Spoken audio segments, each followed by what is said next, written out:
ذہن ہے اس سے اشتراک کے لیے، اس سے بچاؤ کے لیے. بہرحال اس امور پر یا ان تمام چیزوں پر صحت کے اصول میں اس کو ایک گھنٹے میں کر لینا یہ اپنے آپ میں بہت کافی نہیں ہے، لیکن وہ باتیں تھیں جو میں نے آپ سے کہیں. جو چیزیں کل ملا کے یہی ہے کہ ان کی روشنی یا ان کی رہنمائی ہمیں نبی صلی اللہ علیہ وسلم سے ملتی ہے. صفائی ستھرائی کے تعلق سے، کھانے پینے کے آداب کے تعلق سے، لایانی چیزوں میں گھسنے سے، تمام چیزوں کی ہمیں رہنمائی وہاں سے ملتی ہے. ہمیں ان چیزوں کو اپنے سامنے رکھنا چاہیے.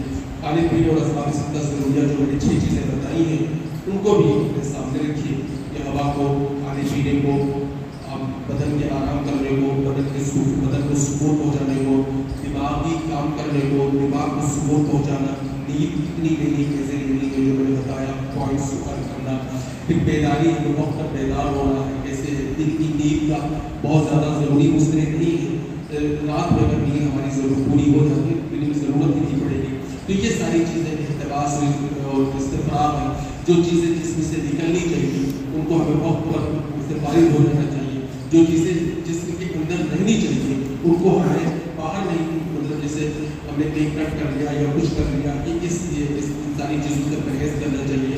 جو چیزیں ہمارے کام میں مفید ہیں ان چیزوں میں لگے رہنے کی صحت مندی ہوتی ہے.